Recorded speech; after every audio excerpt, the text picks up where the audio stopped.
नमस्कार, बहुत स्वागत है आपका डिबेट लाइव बड़ी बहस मध्य प्रदेश में। मैं हूं आपके साथ अमित शर्मा। मध्य प्रदेश की सियासत में बीजेपी ने टॉप लीडरशिप को कमान सौंप दी है। अब हालात ये हैं कि सियासी दलों ने इतिहास के नायकों को भी चुनावी मोहरा बना दिया है। मध्य प्रदेश में मुफ्त योजनाओं का जोर है तो बड़े नेताओं के दौरों का बड़ा शोर है। कांग्रेस ने फिर गांधी परिवार के नायकों को आगे किया है तो बीजेपी ने अपनी पूरी टॉप लीडरशिप को मैदान में खड़ा कर रखा है। आज बीजेपी ने वीरांगना रानी दुर्गावती गौरव यात्रा के जरिए बालाघाट से फिर चुनावी हुंकार भरी तो 24 को स्मृति ईरानी, 26 को जेपी नड्डा, 27 जून को पीएम मोदी के दौरे होंगे। देखिए यह खास रिपोर्ट।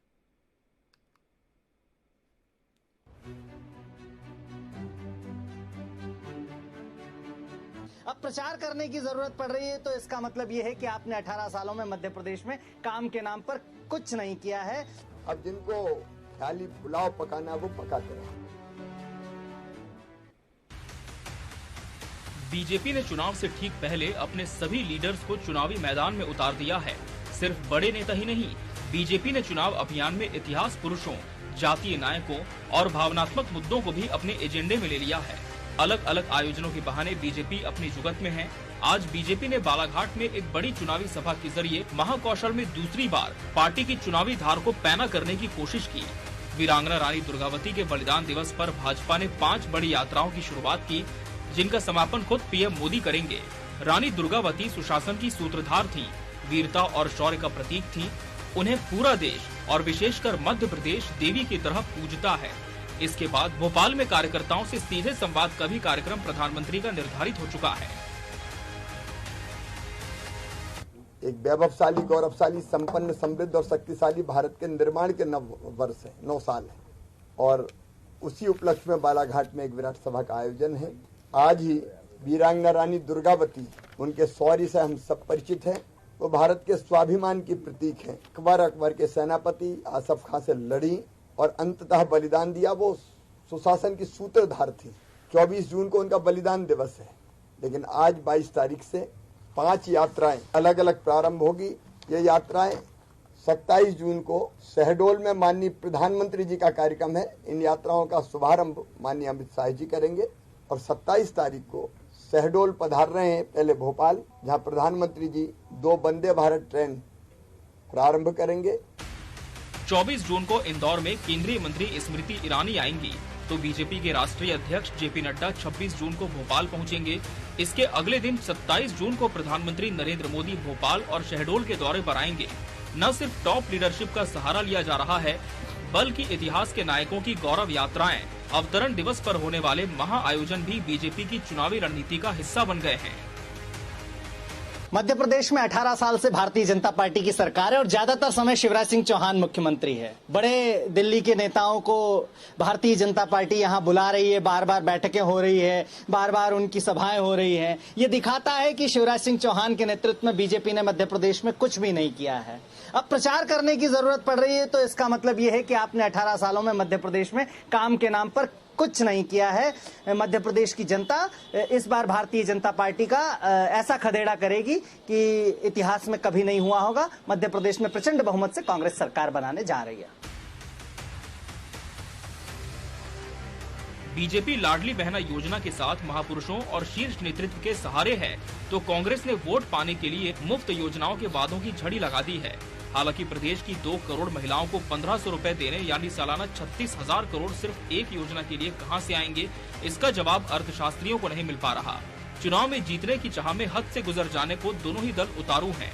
अपनी रीति नीति और सुशासन पर भरोसा पैदा न कर पाने का ही नतीजा है कि सूबे का चुनाव फिजूल खर्ची, खैराती योजनाओं, भावनात्मक मुद्दों और महारैली यात्राओं और अभियानों का ऐसा इतिहास रचने जा रहा है जिसका नतीजा क्या होगा कहा नहीं जा सकता। Bureau report, TV 24 news. तो शीर्ष नेतृत्व के सहारे क्या लगेंगे किनारे, इस पर आज हम चर्चा करेंगे और इसके लिए हमारे साथ खास मेहमानों का पैनल भी जुड़ चुका है। सबसे पहले उनसे आपको मुखातिब करा दें। हमारे साथ कांग्रेस प्रवक्ता अभिषेक बिलगाइया जी जुड़े हैं। अभिषेक जी, आपका बहुत बहुत स्वागत है। भाजपा प्रवक्ता मंजरी जैन जी भी इस डिबेट का हिस्सा है। मंजरी जी, आपका भी बहुत बहुत स्वागत है। वरिष्ठ पत्रकार के सैनी जी भी इस डिबेट में मौजूद है, आपका भी बहुत बहुत स्वागत है।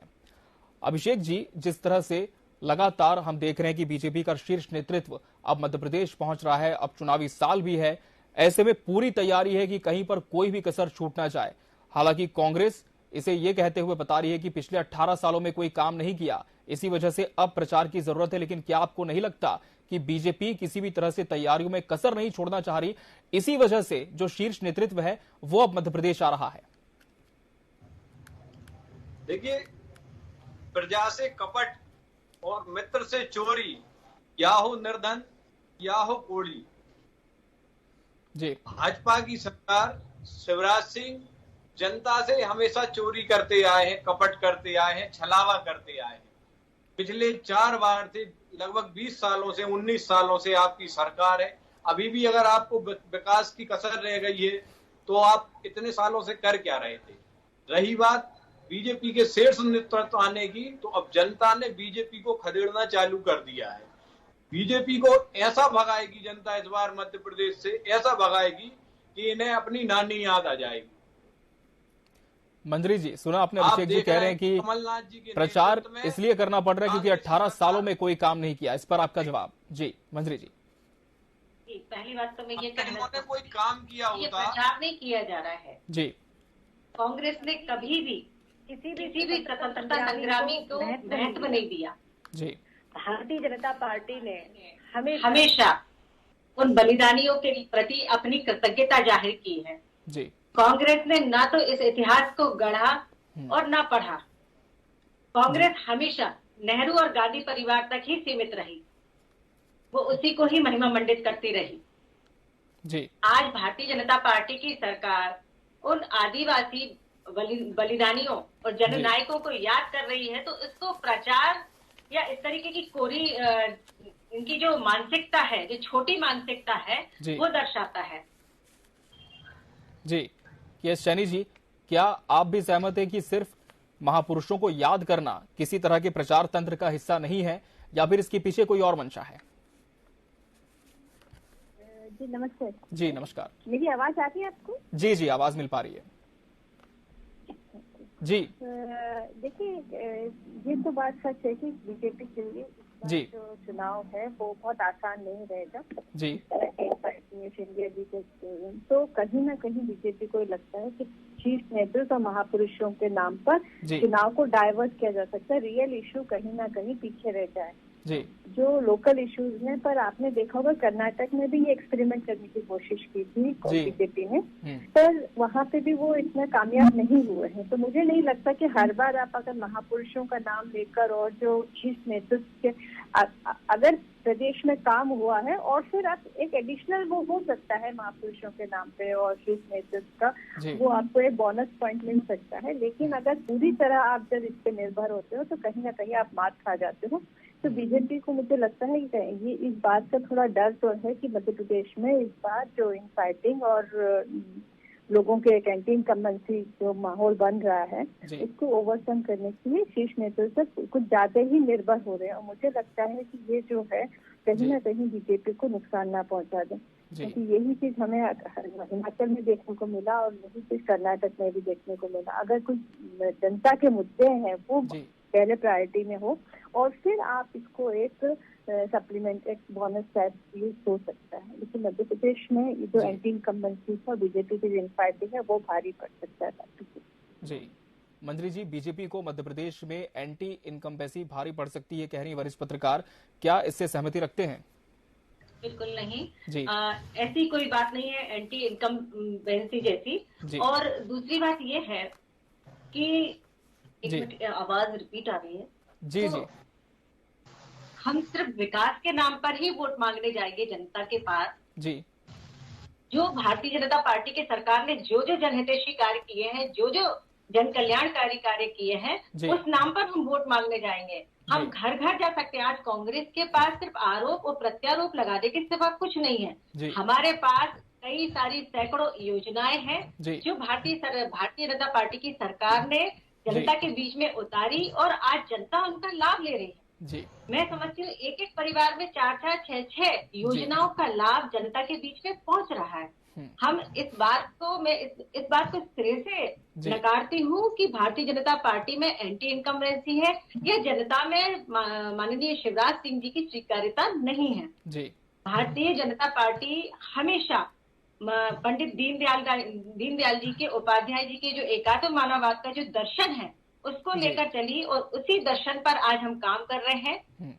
समाज के अंतिम व्यक्ति के उत्थान के लिए भारतीय जनता पार्टी ने काम किया है, और न सिर्फ हमने इंफ्रास्ट्रक्चर को भी महत्व देते हुए उस पर भी काम किया है। हमने तकरीबन मध्य प्रदेश में 4 लाख किलोमीटर सड़कें बनाई हैं, और कई सारी, जब हम 2003 की बात करते हैं दिग्विजय सिंह जी के शासनकाल की, तो उस समय आपको भी याद होगा, न सड़कें थी, न बिजली थी, न पानी थी।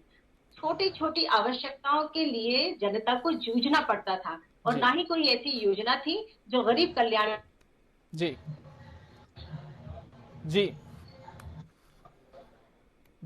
अभिषेक जी, बीजेपी कह रही है कि विकास के नाम पर, घोषणाओं के नाम पर हम तो जनता के दर पर जाएंगे, लेकिन कांग्रेस किस बिनाद पर जनता के बीच होगी? अगर आपने विकास किया होता तो क्या वरिष्ठ नेताओं को, केंद्रीय नेतृत्व को चुनाव के पूर्व उन्हें क्या मध्य प्रदेश में बुलाना पड़ता? उन्हें बुलाने की क्या जरूरत होती? शिवराज सिंह जी के वादे, उनकी घोषणाओं से पूरा देश वाकिफ है। शिवराज सिंह जी की कई घोषणाएं अभी पेंडिंग में डली हैं, और उनके हाथों में और जेब में नारियल तैयार है। हर चौराहे पे नारियल फोड़ते हैं, नई योजना की शुरुआत करते हैं। उन्होंने 2022 में किसानों की आय को दुगना करना बताया था। क्या किसानों की आय दुगनी हुई है? क्या युवाओं को काम मिला है? क्या किसानों को दाम मिला है? क्या महिलाएं की मध्य प्रदेश में सुरक्षा? मेरे कांग्रेस के प्रवक्ता भाई जो है, मैं उन्हें बताना चाहती हूँ कि किसान सम्मान निधि जो 10,000 रुपए, केंद्र सरकार से 6,000 और राज्य सरकार से 4,000 रुपए जो दी जाती थी, वो आज बढ़ाकर राज्य सरकार ने 6,000 कर दी है। हम सालाना 12,000 रुपए किसानों को भेज रहे हैं, और आज उनको लाभ मिल रहा है सीधे सीधे। और आज हम आधुनिक खेती की तरफ बढ़े हैं। पहले मध्य प्रदेश में 7.5 लाख हेक्टेयर सिंचाई की, आज 45 लाख हेक्टेयर आपने किया है। आधुनिक तरीकों से खेती को करने के लिए किसानों को जागरूक किया है, और जैव विविधता की तरफ भी हम बढ़ रहे हैं। रही युवाओं की बात, तो मुख्यमंत्री सीखो कमाओ योजना, इसमें एक मील का पत्थर साबित होगी, जिसमें इंटरनेट के दौरान हमारे युवाओं को 8 से 10,000 रुपए तक का उनको मानदेय दिया जाएगा। इसके अलावा तकरीबन 1 लाख नौकरियां राज्य सरकार निकालने जा रही है, जो अगस्त तक जिनकी नियुक्तियां की जाएगी। और आत्मनिर्भर भारत जो कॉन्सेप्ट है केंद्र सरकार का, माननीय मोदी जी का, वो बहुत ही एक रोजगार के क्षेत्र में मील का पत्थर साबित होगा। क्योंकि अभी हमने छोटी छोटी जो इंडस्ट्रियां स्थापित की है, उसमें महिलाओं को, युवाओं को और सभी वर्ग को काम दिया जा रहा है। और निश्चित तौर पर हम सिर्फ एक आंकड़े पर न रहकर कि हम सरकारी नौकरियों को ही देखते हैं। हमारी सरकार की ये योजना है कि हम सिर्फ नौकरी लेने वाले हाथ न बने, हम नौकरी देने वाले हाथ बने। जी अभिषेक जी, नौकरी देने वाले हाथ की योजना है। आप अभी आपको 1 लाख नौकरियां निकालना पड़ रही है, तो 18 साल से आप लोग कर क्या रहे हैं? कमलनाथ जी की सरकार इस बार बनेगी, जनता बीजेपी को माकूल जवाब देगी। कमलनाथ जी की जो योजना है 1500 रुपए प्रत्येक महिला को बिना शर्त के, 500 रुपए में गैस की टंकी। देखिए, 1500 रुपए की जो घोषणा कमलनाथ जी ने की, मेरे भाई को मैं बताना चाहती हूँ कि अभी एक वीडियो वायरल हुआ है, जिसमें कि वो जो फॉर्म है वो ऐसे कचरे के डब्बे में पड़े मिल रहे हैं, या किसी समोसे या वाले के पास मिल रहे हैं, जिसमें वो समोसे और कचौरी मूंगफलियां भर भर के दे रहे हैं लोगों को। आप सोचिए वो कितने अहम दस्तावेज है, उसमें कितनी अहम जानकारी महिलाओं की है, जिसमें कि बैंक के खाते हैं और उनके आधार कार्ड के नंबर हैं, जिससे किसी भी घटना घटित होने की हम आशंका से इनकार नहीं कर सकते। कोई भी फ्रॉड महिलाओं के साथ हो सकता है, तो इसकी जवाबदारी कौन लेगा? दूसरी बात, आप जब सरकार में है ही नहीं, आप पूरी घोषणा 1500 रुपए की कर रहे हैं। आपने तो तब जब 2018 में आप चुनाव लड़ते थे, तब आपने एक घोषणा और की थी कि हमारी जो आदिवासी बहनें हैं, हम उनको 1500 रुपए देंगे। वो भी आपने ऋण माफ का बोला था, वो भी नहीं किया आपने। बल्कि हमारी राज्य सरकार ने शहरिया और आदिवासी जाति की जो महिलाएं थी, उनके लिए 1,000 रुपए पर मंथ दिए, और उसी योजना को आगे बढ़ाते हुए लाडली बहना योजना जो आई, योजना के अंतर्गत भी माननीय मुख्यमंत्री, चलिए ठीक है, जवाब ले लेते हैं। जी बैंकों में ट्रांसफर किए। जी मंजरी जी, फिर शुरू करूंगा। अभिषेक जी,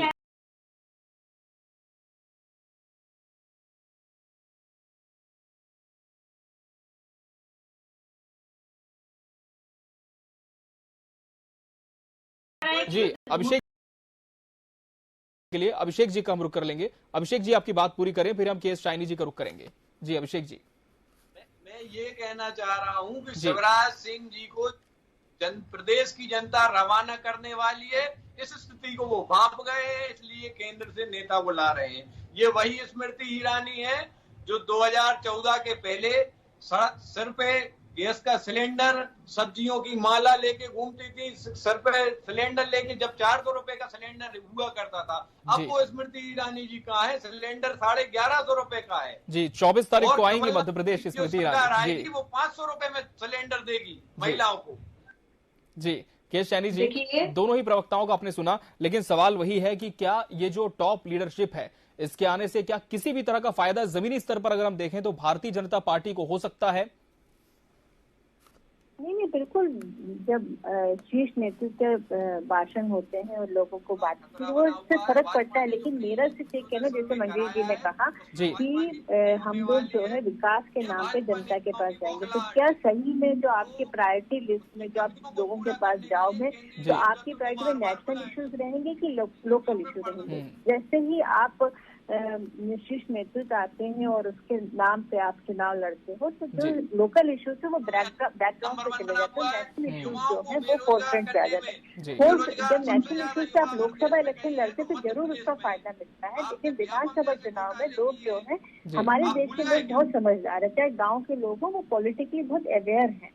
तो अगर आप नेशनल इशू पे लोकसभा इलेक्शन, विधानसभा इलेक्शन के चुनाव जीतने की कोशिश करेंगे तो कहीं ना कहीं वो मुश्किल खड़ा कर देते हैं। ये मेरा अपना मानना है। जब लोकल इश्यूज, क्योंकि करप्शन है, अनएम्प्लॉयमेंट है, जो बेसिक नीड्स है लोगों के, अगर वो फुलफिल नहीं होता, जो योजनाएं हैं वो लोगों तक अगर पहुंच जाते हैं, तो पार्टी को उसी मुद्दों पर मध्य प्रदेश में यदि हम जमीनी मुद्दों की बात करें के एस शाइनी जी, तो कौन से मुद्दे इस वक्त हैं जिस पर पार्टी को ध्यान देने की बहुत जरूरत है? सबसे बड़ा इशू जो आज की तारीख में मध्य प्रदेश में है वो बेरोजगारी है जी। और बेरोजगारी से और महंगाई है जी। महंगाई से लोग इतने त्रस्त हैं, जिस तरह से अगर गैस सिलेंडर की बात कर लें या बाकी चीजों की बात कर लें, तो वो एक तरह से जो गरीब लोग हैं इससे काफी त्रस्त हैं। और दूसरा जो मार लोगों को पड़ रहा है वो है बेरोजगारी की। भले ही हम बात कर ले कि एम्प्लॉयमेंट, सेल्फ एम्प्लॉयमेंट की बात कर ले, लेकिन जमीनी स्तर पे इतना चीजें नहीं खड़ी हो रही है जहाँ पे लोगों को एम्प्लॉयमेंट मिल सके। ठीक है, शुरुआत हो सकती है, लेकिन आप अगर गांव में चले जाओ या शहरों में भी जो यूथ है आज नौकरियों के लिए दर भटक रहे हैं, जो पढ़े लिखे नौजवान हैं आज वो नौकरी चाह रहे हैं, उनको नौकरी नहीं मिल रही है। तो अगर ये योजना जो 1 लाख की नौकरी देने की बात है, अगर चुनाव से पहले बीजेपी करते थे तो जरूर इसका फायदा मिल सकता है बीजेपी को, पर वो मतलब सिर्फ एक मुद्दा ही होके रहना चाहिए, बल्कि जमीनी स्तर पे लोगों को नौकरी मिलनी चाहिए। जी मंजरी जी, सुना आपने, वरिष्ठ पत्रकार कह रहे हैं कि आज मध्य प्रदेश में बेरोजगारी और महंगाई ये 2 बड़े मुद्दे हैं। ऐसे में जो टॉप लीडरशिप है, क्या उनके आने से ये भी संदेश होगा कि यदि सरकार बनती है, रिपीट होती है, तो ये जो 2 मुद्दे हैं वो पूरी तरह से टर्मिनेट हो जाएंगे मध्य प्रदेश से? ऐसा नहीं जी, आपने बताया उसका जी आपकी जी आवाज नहीं पहुंच पा रही स्पष्ट। जी हेलो जी मंजरी जी, अरे आपको आवाज आ रही है मेरी? जी आपकी बात रखें। जी तो मैं ये कहना चाहती हूँ कि बेरोजगारी की बात जब करते हैं तो हम सिर्फ ये कि सरकारी नौकरियां कितनी हैं जी, हम ये नहीं देखते कि हमने प्राइवेट सेक्टर में कितना काम किया है, सरकार ने कितना काम किया है। जैसे कि मैंने अभी आपको पहले ही बताया कि मुख्यमंत्री सीखो कमाओ योजना, उसके अंतर्गत इंटर्नशिप के अंदर जो बच्चे काम करेंगे उनको 8 से 10 हजार रुपए मासिक दिया जाएगा। दूसरा जो आत्मनिर्भर भारत है उसके अंदर हम MSME के माध्यम से जो मिनी इंडस्ट्रीज खड़ी कर रहे हैं, लघु उद्योग, कुटीर उद्योगों को जो हमने आगे बढ़ाया है, तो हम जब हमारे भारत का जो कॉन्सेप्ट था कि हमारे घर घर छोटे छोटे उद्योग हुआ करते थे, उन उद्योगों को हम पुनर्जीवित कर रहे हैं। और जो उनके परिवार है वो तो उससे जुड़ेगा ही, लेकिन वो कुछ 10-20 लोगों को भी रोजगार देंगे। कुछ हमने बड़ी इंडस्ट्रियां भी खड़ी कर रहे हैं जिसके अंतर्गत हम कई हजारों युवाओं को रोजगार दे रहे हैं, महिलाओं को रोजगार दे रहे हैं, और आने वाले समय में इसमें एक बहुत बड़ा बदलाव आपको देखने को मिलेगा। जी अभिषेक जी जवाब दें, एक बड़ा बदलाव मध्य प्रदेश में देखने को मिल सकता है, क्योंकि सरकार पहले से ही तमाम योजनाओं पर काम कर रही, कह रही है मंजरी जी। अभिषेक जी, आप सुन पा रहे हैं हमें? अभिषेक जी, क्या आप तक मेरी आवाज पहुंच पा रही है?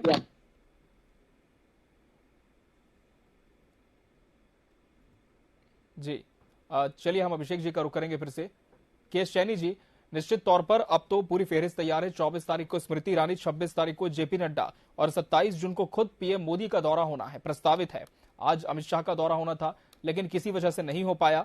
लेकिन क्या आपको लगता है कि बीजेपी की तो ये अपनी तैयारियां हैं, तमाम जो टॉप लीडरशिप है पूरी ताकत झोंक रही इस बार फिर से मध्य प्रदेश फतह करने के लिए, तो ऐसे में कांग्रेस के सामने क्या चुनौतियां हो सकती हैं?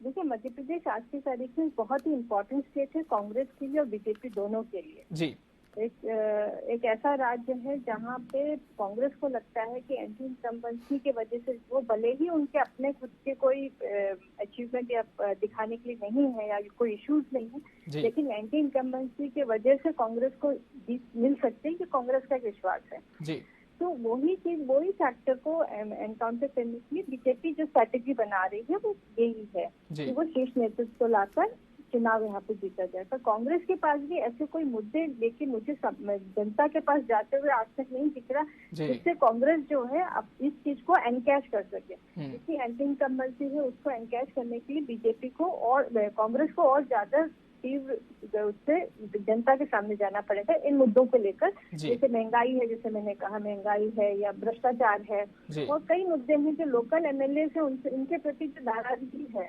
जनता की, वो भी एक बहुत बड़ा कारण है बीजेपी के लिए इस बार चुनाव लड़ने में। तो ये जो चीजें हैं, अगर कांग्रेस इस चीज को टैकल करती है तो कांग्रेस के अंदर भी काफी इनफाइटिंग है। जो यंगस्टर्स है वो आगे आना चाहते हैं, वर्कर्स जो है उनको अभी तक इनमें एक कमेटी जो बनाना है वो कंप्लीट नहीं हो पाए कांग्रेस के, तो ये भी एक चुनौती है कांग्रेस के लिए। पर मध्य प्रदेश में और कोई थर्ड स्टैंड नहीं है, तो इसमें कांग्रेस को इससे डायरेक्ट बेनिफिट मिलेगा। चलिए, तो सीधे तौर पर दोनों ही पार्टियों के लिए बड़ी चुनौती बनी हुई है इस साल मध्य प्रदेश में। लेकिन फिलहाल देखना होगा कि बीजेपी की टॉप लीडरशिप जब लगातार यहां पर प्रचार करने आती है तो कितना ये पार्टी के पक्ष में जाता है, और कांग्रेस इस पक्ष को में बतौर विपक्ष रहते हुए किस तरह से इस चुनौती का सामना कर पाती है। बहरहाल, अब तीनों मेहमानों का बहुत बहुत शुक्रिया हमसे जुड़ने के लिए इस डिबेट में, और इसका सार्थक हिस्सा बनने के लिए आपका बहुत बहुत धन्यवाद। और इसी के साथ बड़ी बहस मध्य प्रदेश लाइव डिबेट में आज के लिए फिलहाल इतना ही। मुझे दीजिए इजाजत, नमस्कार।